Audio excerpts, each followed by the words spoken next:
sementara ini memang kalau LKKP berjalan kita berusaha untuk kemudian saya pikir seperti ini. Untuk kemudian kita bisa menciptakan suatu diskursus politik yang baik, kita harus kemudian menyelami masyarakat, saya pikir secara radikal. Maksudnya adalah mengakar. Dan akar yang ada di situ adalah bagaimana masyarakat bisa mengembangkan pola pikirnya. Saya pikir akan percuma kalau misalnya kita membuat sebuah diskursus politik, terus kemudian ada kontra politik di dalamnya, tapi kemudian pola pikir masyarakat masih kemudian terbatas pada hal-hal yang tidak mau saya sebutkan. Belum Karena radikal ya, belum mengakar ya. Karena sifatnya nanti akan pragmatis dan oportunis, saya kira. Tidak akan pure bagaimana kita kemudian memang ingin berkontribusi, tapi malah melihat ada kesempatan dan apa yang bisa saya manfaatkan itu dari apa yang menjadi suatu hal diskursus itu, saya pikir. Ini asik nih. Saya suka nih istilah pragmatis dan oportunis nih.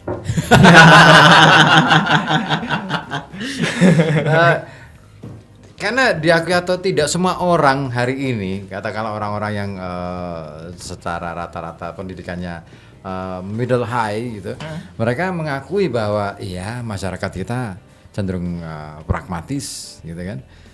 Bahkan tidak hanya masyarakat kalangan menengah ke bawah, menengah atasnya juga gitu kan.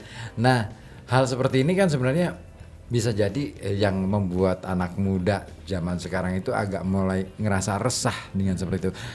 Tapi gimana cara menjawab keresahan itu? Gimana deh? Atau siapa deh di antara bertiga? Raja. Ini jangan karena ada direkturnya terus kalian diam ya. Kalian boleh ngomong. Ini bukan kelompok pencapir loh ya. Atau Rangga yang bukan lomba cerdas cermat. Kalau lomba LCC kan ya juru bicara satu gitu ya di tengah. Gimana nih keresahan anak muda menuntaskannya? Meresahkan nggak sih pragmatisme politik gitu?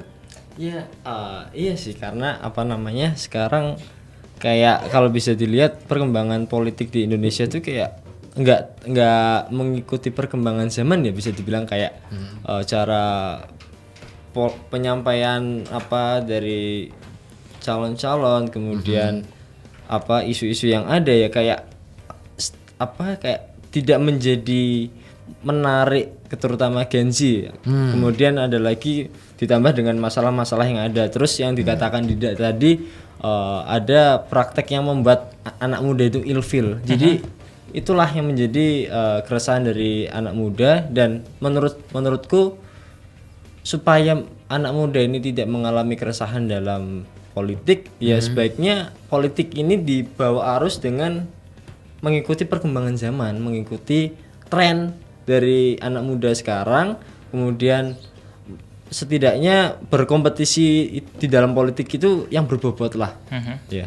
Fokus pada orientasinya adalah kepada untuk membangun negara, untuk membangun masyarakat, sehingga Gen Z yang notabene ini adalah generasi yang kritis ya, yang tadi disampaikan, bisa sedikit mengurangi rasa keresahan atau rasa trauma dari kasus pemilu pada 2019 lalu. Dulu kan geger sekali itu, ada informasi yang hoax, kemudian setelah itu ya waktu itulah politik 2019 itu sangat bisa dikatakan kacau, sehingga termasuk saya sendiri sedikit rumit ya mengikuti politik di Indonesia itu rumit, sehingga perlu sebuah cara atau metode yang baru untuk mengatasi agar anak muda itu tidak menjadi resah terhadap politik. Oke.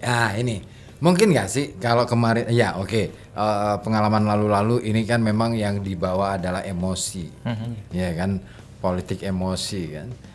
Tapi sekarang mungkin nggak ya politik pakai pikiran? Mungkin nggak ya? Iya. Iya kan? Betul. Dan anak muda gimana gitu? Bener nggak? Aku yakin anak muda ini kan logikanya jalan, dan pemikiran mereka adalah luar biasa, karena penguasaan teori di anak muda di zaman sekarang jauh lebih cepat daripada anak-anak tua. Iya, betul. Anak tua gimana sih? Istilahnya yang tepat. Gimana Isak? Isak boleh? Boleh, Sak? Kalau politik pikiran ya. Nah, ini asik nih politik pikiran. Mungkin aku mau nyerempet bentar tadi tuh ya. Kalau di lingkungan aku sendiri yang aku lihat itu sebenarnya teman-teman itu kalau diajak ngobrol itu, apalagi mungkin kita nggak ngomongin politiknya, bukan politik, tapi sebenarnya itu masuk ke politik. Kayak kita ngobrolin siapa nih calon gitu kan. Terus kenapa mau milih itu gitu-gitu. Terus apa sih yang nggak disukain gitu-gitu tuh sebenarnya jalan. Ngobrol-ngobrol tongkrongan kayak gitu tuh sebenarnya jalan. Apalagi di kafe-kafe kayak gitu tuh tetap jalan. Jadi aware ya anak muda. Iya, aware jadi ya. aware sebenarnya. Walaupun dia ngelantur atau gimana pun tetap aja itu apa ya, langkah awal lah, langkah awal untuk kita peduli gitu. Kalau kata Soekarno kan lebih baik ngopi nongkrong ngomongin negara daripada apa ya? Daripada enggak sama sekali gitu. Daripada pejabat negara cuma ngopi doang. Iya. Jurang banget nih. Bukan aku. Tidak menyebut nama ya. Gitu. Tapi gini, kalau ngomongin politik pikiran itu menurut aku benar sih Kang, itu salah satu yang sebenarnya harusnya yang paling penting. Harusnya yang paling penting karena ini nyambung sama apa namanya kekritisan Mas Dida tadi sih. Menganggap bahwa visi misi itu udah muncul sebelum ada pencalonan. Ada juga dia punya wakil tapi nggak keterlibatan dalam visi misinya, nggak ada gitu. Ya ini tuh apa ya, tetap masuk ke kepentingan sih menurut aku. Kayak tetap ada kepentingan di belakang itu gitu. Kenapa itu bisa terjadi, dan apa suara di sini itu cuma hitungan angka gitu loh. Nggak yang diikut andilkan dalam pemikirannya. Keresahan utamanya itu apa gitu.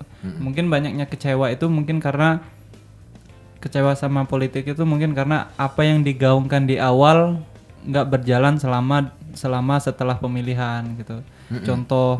Contoh keinginan hijaunya Indonesia itu ternyata banyak juga menggerogoti kehijauan Indonesia itu sendiri gitu. Terus juga keinginan untuk menuntaskan korupsi, ternyata korupsi tetap berjalan dan masih ada gitu. Terus juga terlebih lagi KPK dilemahkan. Itu tuh hal-hal yang kayak gitu yang membuat aku sendiri, aku pribadi itu kecewa karena apa yang kita harapkan, kenapa kita memilih gitu ya, itu tuh nggak terjadi gitu. Nah, benar kata Mas Dida tadi. Kalau Mas tadi nanya, emang nggak cukup ya visi misi atau program yang disosialisasikan. Cuma menurutku gini, kebanyakan aku baca komen di TokTok ya gitu, di media sosial itu lebih ngomenin tokohnya. Nggak mau lagi lah milih partai ini. Ini gemoy banget gitu, gemoy. Iya, paling kemarin udah ada ke situnya. Kita nggak pernah ini bagus ya untuk ke depan gitu. Program ini bagus ya, visi ini bagus ya. Mungkin ruang itu belum cukup untuk masuk ke ranah anak muda sih. Program yang dibawakan, apa visi misi, apa dampak dari program ini ke depan itu sebenarnya belum jadi bahanan diskusi di media sosial gitu. Baliknya masih ke tokoh-tokoh. Masih ke gitu tokoh-tokoh, benar. Masih ke siapa yang di belakangnya, siapa tokohnya gitu. Lebih ke sananya sih. Lebih karena kekecewaan tahun lalu, kecewaan masa yang lalu gitu. Nggak mau milih partai ini gitu. Toh dikontrol sama ibu gitu kan. Iya, karena disebut petugas partai kan. Iya, kayak gitu sih. Menurutku gagasan-gagasan itu perlu jadi bahan utama diskusi sebenarnya. Maksudnya kita milih ini, kenapa kamu milih itu gitu? Kenapa lu milih itu? Emang bagusnya apa? Ya karena ini gitu kan, karena programnya ngebawa ini, karena ini nanti akan berdampak ke sini. Buat kedepannya bagus gitu. Karena visi misi atau program yang dibawa itu kan nggak melulu tentang skala nasional kita doang, tapi juga harus ada skala internasionalnya gitu. Geopolitik gitu ya. Iya, geopolitiknya. Karena tentu penting juga kita ikut andil di geopolitik kan. Iya, itu banget. Itu menurutku sih, menurutku belum terlalu masuk ke ruang yang mendiskusikan tentang program atau visi misi itu. Jadi sehingga politik apa pikiran itu tuh belum semaksimal itu untuk terlahir gitu. Nah itu kenapa ya PR-nya? Maksudnya kenapa masih kemudian anak muda juga, kalau saya bilang akhirnya masih terbawa arus dengan narasi media mainstream segala macam yang memang kembali ke tokoh gitu. Walaupun ada media-media yang membahas atau membedah visi misi, tapi di publik itu masih baliknya ke tokoh lagi. Anak muda kenapa nggak beranjak dari situ juga? Ini Mas, pertama Nah, ini. tingkat literasi kita itu peringkat 3 dari bawah. Oke. Ini nyambung sebenarnya. Iya, Ini iya, nyambung. iya, betul. Peringkat literasi kita itu peringkat 3 dari bawah. Karena kita jarang banget untuk pengen tahu berita. Apalagi baca berita. Kita lebih banyak baca-baca di quotes-quotes TikTok tuh.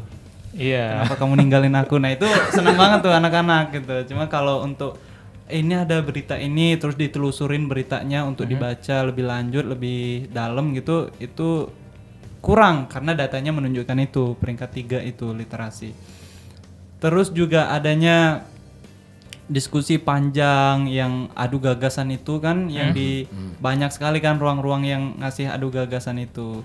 Di video panjang itu ya aku nggak tahu sih itu andilnya pemuda itu banyak atau enggak di situ gitu. Cuma itu kan panjang banget. Nah, sedangkan mereka nih setiap hari itu ngabisin waktu di TikTok kan paling potongan-potongan gitu. Ya apa terkonversinya itu hanya sekian persen mungkin yang menelusuri lebih lanjut ke YouTube aslinya gitu daripada potongan-potongannya karena potongan itu kan kadang mispersepsi dan juga kadang disalahgunakan. Nah jadi apa ya mungkin belum ada yang